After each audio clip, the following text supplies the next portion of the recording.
Nagulantang ang lahat sa nangyaring rematch dahil Cheritigo nagpasabog ng upset kontra Creamline sa 5 sets. Rookie sensation Alia Malaluan patuloy ang bagsik para sa PLDT. At syempre, debut ng Kobe Shinwa ng Japan, grabe ang pinakitang bilis at chemistry. Isang classic showdown ang nangyari dahil Cheritigo crossovers. Makapigil hiningang bakbakan laban kontra sa powerhouse Creamline Cool Smashers na umabot sa nakaka-intense na 5 sets sa score na 25-20, 24-26, 21-25, 25-17 at 17-15. Imagine this, galing sa talo ang Cheritigo kontra sa PLDT, tapos haharapin pa nila ang most decorated team sa PVL, pero hindi sila nagpatinag. Ang rookie na si Rene Peñafiel naging clutch queen, gumawa ng 18 points, may 3 aces, 3 blocks, at yung pinaka-importanteng block na Michelle Gumabaw sa 15-all ng 5th set. Game changer talaga, sabayan pa ng error ni Gumabaw sa service line at boom! Panalo ang crossovers. Si Ara Galang ay consistent with 20 points. Si Cez Robles naman nag-double-double ng 16 points, 10 digs at 10 receptions. At si Pauline Gaston, big spark off the bench with 10 points. Sa Creamline side naman, hindi rin biro ang ginawa ni Gemma Galanza na 23 points. Si Gumabaw na may 21 points at si Alyssa Valdez na may 17 points. Normally, panalo na yan, pero this time, hindi nila na-control ang errors sa crunch time. Props din kay Coach Norman Miguel sa Cheritigo. Yung substitutions niya, sobrang timing. After 2 hours and 25 minutes, upset victory para sa crossovers. From 1-1, umangat sila sa 2-1 habang ang Creamline bumaba sa 1-2. Grabe, ito yung laban na talagang cardio test ng fans at players. Sumunod naman ang Rookie Spotlight. Mga ka-PVL, huwag nating palampasin ang storya ng dating Lasal Lady Spikers. At ngayon ay 9th overall draft pick ng PLDT na si Alia Malaluan. Sa debut game pa lang kontra Cheritigo, may double digit na agad. Sa sunod na laban nila kontra Signal, nagbigay pa siya ng 12 points para tulungan ang high-speed hitter sa straight sets win na score na 25-19, 25-13 at 25-22. Kung titignan nyo, hindi lang siya puro palo. Marunong sa off-speed, cross-court, back row, at syempre, depensa. 13 digs at 9 receptions sa first game niya.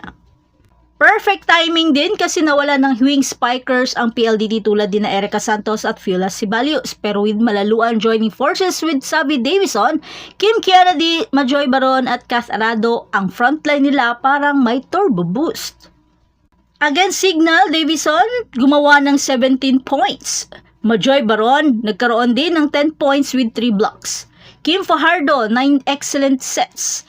At syempre si Kath Arado with 11 digs and 8 reception. At hindi lang basta panalo ha, PLDT ngayon ay 3-0 sa Invitational at kung bibilangin ang PVL on tour, 10 straight wins sila. Kaya tanong, title contender na ba o dynasty in the making? Punta naman tayo sa Kobe Shinwa Women's University mula Japan. Nag-debut sila sa PVL Invitational at hindi sila nagpaawat. In just 69 minutes, nilampaso nila ang Zeus Coffee. Talagang napakulupet ng trademark ng Japanese volleyball. Bilis, disiplina at teamwork. Best player of the game, ang setter na si Sakura Furuta with 18 excellent sets. Siya yung utak sa likod ng quick plays at combination attacks. Top scorer nila ay si Nagisa Kumatsuda with 15 points. At si Kokono Yasuma ay nagdagdag ng 12 points in just 2 sets. Pero ang scary part, 9 pa nilang teammates nakapuntos. Ganun ka-efficient ang sistema. Ang Zeus Coffee side, may laban din. Si Kate Santiago with 13 points at rookie Waylin Istoque with 10 points. May chance pa silang manalo sa second sets, leading 25-24, pero Kobe Shinwa stayed calm and closed it out. Fun fact, supposedly, Kobe Shinwa dapat naglaro pa noong 2022 Invitational pero na-cancel dahil sa COVID protocols. Kaya ngayon lang sila nakalabas sa PVL court at ipinakita agad kung bakit world class ang Japanese volleyball. Susunod nilang laban, PLDT high-speed hitters, kaya abangan, siguradong mabilis at intense ang bakbakan. So, quick recap, Cheritigo shocks Creamline in a 5-set thriller. Aliyah Malaluan continues to rise for PLDT dahil ika nga ni Coach Rod, malaking tulong na nirelease ang Alas kasi kailangan din magpahinga ng ibang players dahil sa katatapos na championship. At hindi naman siya binigo. And Kobe Shinwa debuts with a dominant sweep. Pero ang tanong, ano sa tingin nyo? Biggest shocker ba yung win ng Cheritigo kontra Creamline? Makakaya bang panatilihin ng PLDT ang unbeaten streak nila? At tingin nyo ba makakaabot ng finals ang Kobe Shinwa? Comment down below. At huwag kalimutan mag-like, mag-subscribe at i-spike ang notification bell para lagi kang updated sa latest volleyball action. See you sa next rally!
Happy birthday!